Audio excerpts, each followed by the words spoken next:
Donc, pour les opérations de démolition, c'est systématiquement un diagnostic PEMD pour toutes les opérations de plus de 800 mètres carrés. Donc, la loi nous l'impose au plus de 1000 mètres carrés. Nous avons fait le choix de faire plus de 800 mètres carrés. Et quand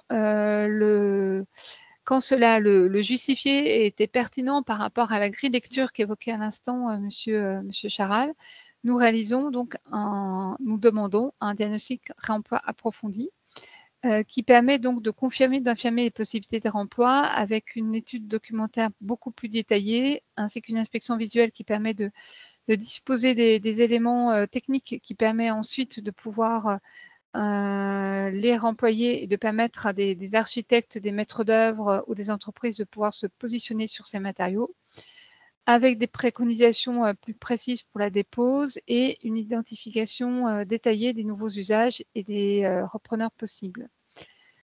Donc, voilà, nous avons donc ces deux possibilités-là pour les démolitions. En revanche, pour les réhabilitations, nous sommes dans des bâtiments qui sont sains, puisqu'en fait, on fait le choix de réhabiliter, même si dans une réhabilitation lourde, on n'est pas dans des bâtiments insalubres. C'est pour cette raison que nous avons fait le choix pour ces opérations de réhabilitation de regrouper les diagnostics en faisant un seul et unique diagnostic qui reprend l'ensemble des missions d'un diagnostic PEMD, d'un diagnostic réemploi approfondi. Au niveau des critères de sélection, nous avons le prix à 45%. Et dans la mesure où il s'agit de prestations de maîtrise d'œuvre et donc de prestations intellectuelles, nous avons donc prévu, alors, il y a juste une petite coquille, c'est donc 35 dans la mise en forme, c'est 35% pour la qualité qui est proposée pour l'exécution du contrat et 20% pour le cas d'étude, donc ce qui fait les fameux 100%. Donc, sur la qualité de l'étude proposée pour l'exécution du contrat, donc on a pondéré à 35%. Et pour cela, donc on évalue en fait les qualités professionnelles et les références du référent diagnostic multitechnique immobilier à hauteur de 60%, qui représente donc la majorité quand même de notre marché. Et dans la mesure où nous avons introduit donc ces diagnostics PEMD et que ça correspond à donc la volonté de la ville de développer l'économie circulaire dans le secteur du bâtiment, nous avons fléché donc à pondérer à 40% donc les compétences et qualités du référent diagnostic PEMD. Et le troisième critère donc, qui permet de juger donc, les critères de sélection, c'est le cas d'étude. Et pour cela, en fait, nous avons fait le choix de l'orienter sur le diagnostic PEMD et réemploi, dans la mesure où il s'agit d'une prestation qui est nouvelle et que notre objectif, c'était de pouvoir disposer d'un candidat qui soit pertinent pour ces nouvelles missions qui sont pour nous stratégiques. Pour l'accord cadre de maîtrise d'œuvre, donc c'est un accord cadre qu'on a passé en 2019 et qu'on a attribué en 2020 pour la période 2020-2024. Nous avons fait le choix de dissocier donc les missions de maîtrise d'œuvre en deux grands types de missions. Tout d'abord, vous avez les missions de maîtrise d'œuvre de base classique, études de diagnostic, études d'avant-projet, études de projet, assistance à la passation de contrat de travaux, vérification des études d'exécution, suivi des travaux, assistance aux opérations de réception et pendant la période d'achèvement. Et à ces missions classiques, nous avons donc ajouté des missions spécifiques liées à l'économie circulaire. Alors, pour l'introduire dans cet accord cadre de maîtrise d'œuvre, nous avons tout d'abord passé un marché spécifique de maîtrise d'œuvre pour l'une de nos opérations, qui était la déconstruction de logements insalubres Mars-Ormois. Nous avons analysé ce retour d'expérience à l'issue de cette opération pilote. Et c'est sur cette base-là que nous avons donc fait le choix donc, de retenir ces missions spécifiques liées à l'économie circulaire. Tout d'abord, sur la partie études de diagnostic, donc, nous avons introduit l'analyse des diagnostics PEMD.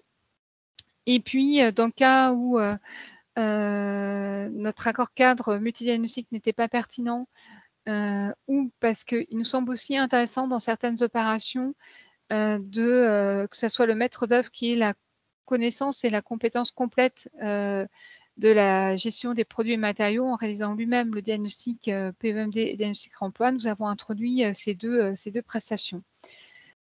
Pour la phase projet, pour pouvoir orienter les décisions de la maîtrise, enfin de nous en tant que maître d'ouvrage sur les filières à prendre en compte, aussi bien en termes de réemploi, de réutilisation que de recyclage.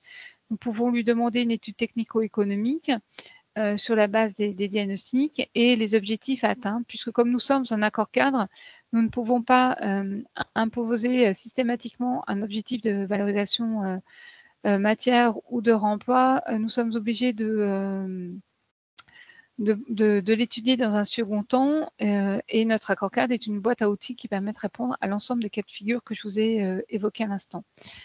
Dans le cadre d'un marché spécifique, nous avons introduit donc la rédaction d'une notice économie circulaire qui serait donc jointe au DCE du marché de travaux dans le cadre d'un marché spécifique, donc qui ne serait pas notre accord cadre de démolition. Et puis, de façon extrêmement classique, donc l'analyse du SOGED, donc du schéma d'organisation de gestion des déchets.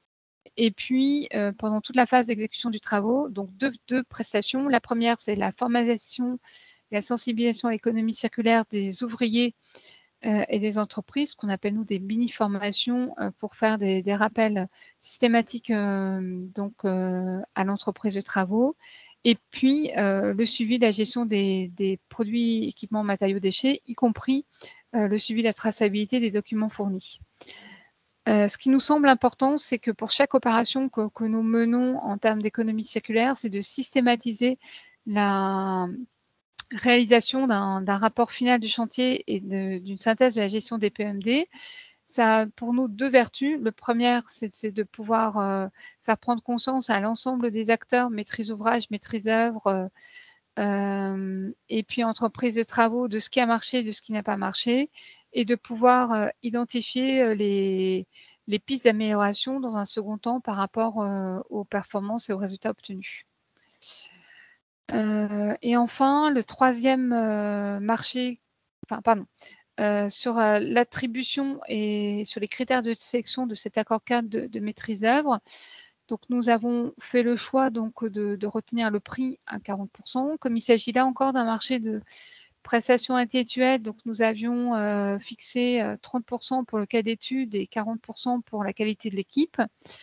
Pour le cas d'étude, donc il y avait à la fois donc, un cas d'étude sur une opération de démolition classique et une partie dédiée à la déconstruction avec donc nous avions fourni un diagnostic et le maître d'œuvre devait l'analyser, expliquer ses choix en termes de filière retenues et également nous proposer des mesures à mettre en œuvre pour atteindre l'objectif par rapport à ce cas d'étude.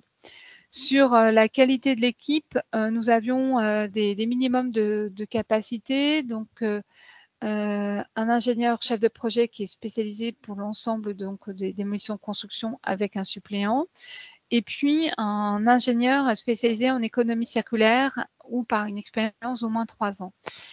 Alors, pour cette attribution, donc il faut savoir que nous étions en 2019, donc il y a maintenant 2 ans. Le sujet n'était pas encore suffisamment mûr et mature au niveau des équipes de maîtrise d'œuvre. Et nous avons été confrontés donc à un infructueux. Et l'un des points de cette infructuosité était la difficulté pour les maîtrises d'œuvre de mettre à disposition de l'équipe projet un ingénieur spécialisé en économie circulaire ou de justifier d'au moins 3 ans en économie circulaire.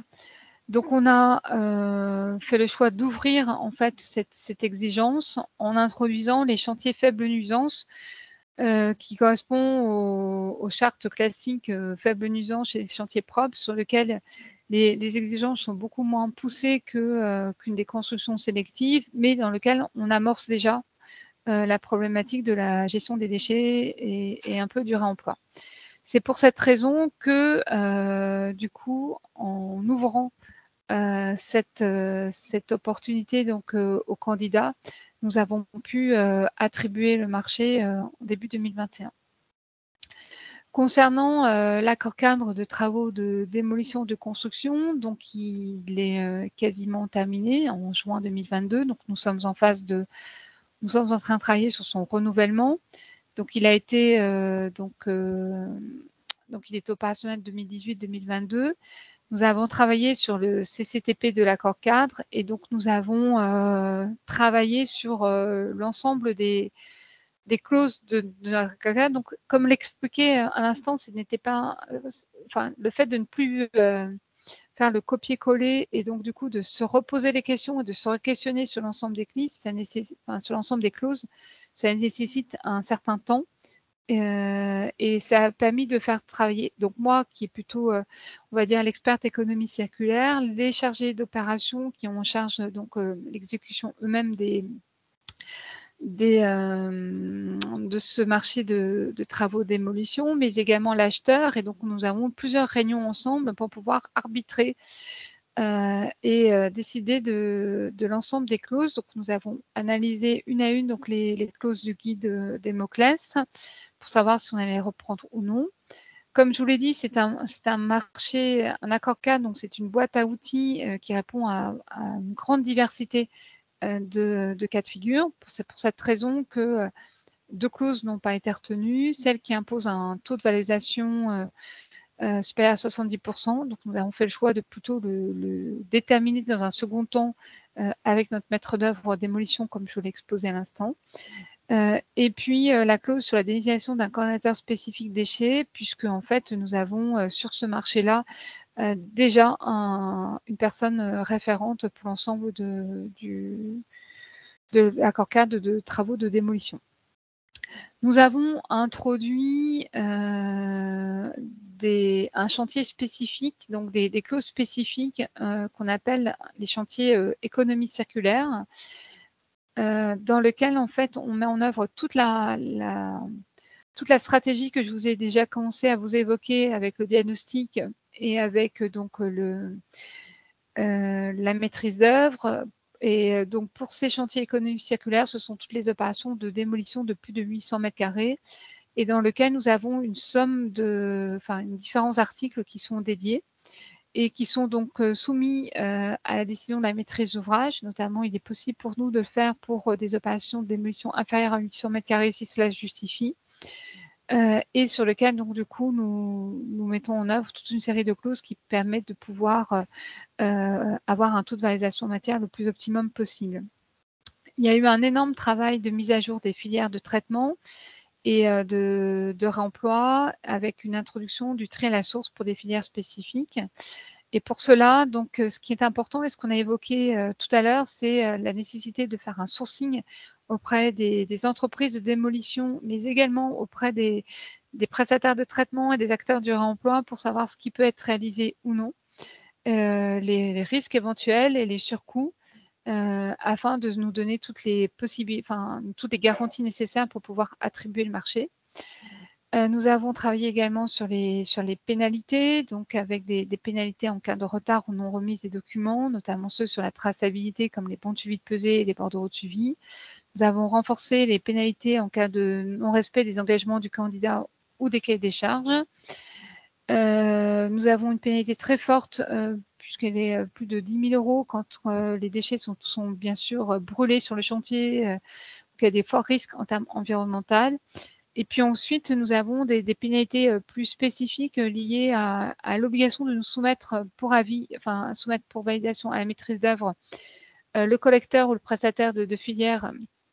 Et donc, si celui-ci n'est pas validé, donc il y a une pénalité et également en cas de non-respect du tri. Et bien sûr, il y a eu un gros travail mené sur les bordereaux des prix unitaires pour que du coup, les prix qui sont mis en œuvre sur le recyclage notamment et sur leur emploi puissent peser dans le détail estimatif global afin de pouvoir avoir des prix attractifs. Au niveau des critères de sélection, donc vous voyez, donc Constance, le prix est à 40%. Donc nous avons mis 35% pour la méthodologie d'intervention et 25% sur la qualité et composition des moyens humains. Donc vous voyez, on est toujours un peu sur les mêmes types de pondération. Sur la pertinence de la méthodologie d'intervention, donc il y a eu une sous-partie, donc 50%, qui a été dédiée à l'économie circulaire et une autre, et puis un cas d'étude avec derrière des éléments d'appréciation plus spécifiques. Alors je suis désolée, j'ai eu plein de problèmes de mise en forme pour une raison que j'ignore. Donc les 5 éléments d'appréciation correspondent au cas au secrétaire sur l'économie circulaire. Donc, il s'agit des documents mis en place pour l'organisation du suivi des déchets, notamment du SOGED. Comment ils s'organisent pour mettre en place ce tri en interne du chantier, parce que nous sommes à Paris, nous avons des problématiques d'urbain dense et des problématiques de stockage qui sont importants. Nous sommes très attachés au sujet des transports et la motorisation. Tout à l'heure, vous parliez des véhicules électriques et donc du coup, nous avions donc un critère sur les moyens de transport utilisés donc pour l'évacuation des déchets, des sujets spécifiques pour disposer donc de tous les éléments de preuve sur la bonne élimination des matériaux et des déchets en temps réel. Et puis, tout un sujet sur tous les éléments sur les valorisations matières et notamment sur les prestataires retenus, leur agrément, leur éloignement et surtout leur performance par rapport au réemploi et par rapport au recyclage. Voilà, je vous ai présenté un peu rapidement notre démarche. Je vais arrêter le partage et je suis disponible si vous avez besoin et si vous avez des questions. Merci beaucoup Madame Lardin. Alors, j'ai pas vu de questions au fil de l'eau sur la conversation. C'est-à-dire que j'étais assez claire. C'était très clair et c'est peut-être Je veux bien justement poser une petite, moi, pardon, Justine Penco. Isabelle, le fait que tu aies eu un marché infructueux, ça veut dire que les maîtrises d'œuvre classiques ont préféré ne pas répondre avec un expert, par exemple, du sujet? C'est-à-dire qu'ils ne sont pas allés voir un Batirim, un Recovering, un autre pour s'associer, c'est ça? En fait, ça veut dire que soit ils étaient en groupement et que la personne qui était en groupement, et à ce moment-là, même un Batirim n'avait pas toutes les compétences encore? alors pas toutes les compétences, il avait juste pas la durée d'expérience, il n'avait pas fait assez Ah ouais, d'opérations 3 ans, ouais. sur le sujet. Et donc ça, c'est le premier point. Et deuxième point, c'est que donc ils étaient soit tout seuls, soit en groupement, et on avait vraiment des problématiques sur le nombre d'expériences qu'ils avaient en termes de déconstruction. Et À ce moment-là, aujourd'hui, tu penses que ce serait encore infructueux ou non? Aujourd'hui, ils sauraient répondre globalement? alors aujourd'hui, je pense qu'on aura beaucoup plus de candidats Ouais. qui répondront parce que il y a quand même les opérations de déconstruction se développent de plus en plus. Nous avions quand même fait un sourcing auprès des différents acteurs, mais moi, ce que j'alerte aux acheteurs, c'est qu'en fait, il y a une différence entre la déclaration et la réalité. Et comme on demandait des éléments précis sur les opérations de déconstruction, très vite, on s'est rendu compte qu'ils avaient juste modifié le mot démolition par le mot déconstruction. Ouais. Et que quand on leur posait quelques questions un peu plus détaillées, finalement, en fait, ils n'avaient pas d'expérience concrète à proposer. Enfin voilà, il y a aussi ce risque-là, et c'est pour ça que nous, à chaque fois, vous l'avez vu, on demande les CV et les références et un cas d'étude, ce qui nous permet d'éviter d'avoir des acteurs qui vont enfin pas des acteurs, mais des candidats en fait qui vont nous promettre comment dire, des compétences ou des qualités qui n'auront pas nécessairement, qui n'auront pas mis en œuvre. Merci beaucoup. De rien. Excusez-moi, j'avais une question, Estelle Fabre à l'AEV. Le fait de demander justement ces CV au niveau de l'offre, ça pose pas de souci? Vous Non, le reliez bien, du coup à l'exécution de votre marché? exactement. Et en D'accord. fait, nos acheteurs, vous avez vu, là, on a 3 exemples, c'est un peu toujours les mêmes types de pondération, et on n'a eu aucune difficulté pour, du coup, les demander. Du coup, vous ne les demandez pas au stade de la candidature, mais on retrouve ces références-là dans leur offre. Oui, alors pourquoi on ne demande pas au stade de la candidature? C'est une très bonne question. C'est parce qu'en fait, on s'est rendu compte que quand on demande au stade de la candidature, ils nous proposent des cadors et qu'après, en termes d'exécution, on a des jeunes sortants d'école qui ne correspondent pas du tout à ce qu'on a au niveau de la candidature. Et on s'est retrouvé plusieurs fois à être obligé de former nos maîtres d'œuvre et tout, puisque c'était pas du tout ce qu'ils nous avaient promis au niveau de la candidature. Donc, on préfère que ça soit le référent du chantier, celui avec qui on va travailler en termes d'exécution, qui soit celui qui soit compétent. Et c'est pour cette raison qu'on demande le CV au stade de l'offre et pas de la candidature. Très bien, merci. De rien.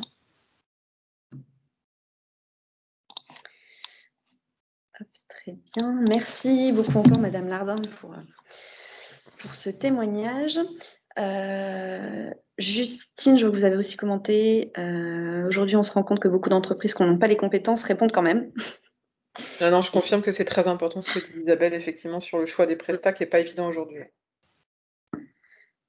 Et moi, si j'avais une requête, en fait, ce que j'aimerais bien, c'est qu'on développe une qualification sur ces métiers, notamment économie circulaire, parce qu'aujourd'hui, on se tape beaucoup sur des références et comme je vous l'ai dit, c'est compliqué parce que d'un côté, c'est très simple de changer le mot démolition par déconstruction et de l'autre, quand on demande des éléments plus précis avec un cas d'étude, il faut pouvoir disposer d'une maîtrise d'ouvrage compétente sur le sujet pour pouvoir du coup juger vraiment de la qualité des candidats, ce qui n'est pas toujours évident non plus. Et ce qui serait bien, c'est qu'on ait, comme on peut l'avoir avec des qualibats ou autres, des qualifications ou des formations sur le sujet qui permettent vraiment d'aider les acheteurs à faire le choix des candidats par rapport aux compétences acquises. Voilà. C'est une demande que je lance à tout le monde.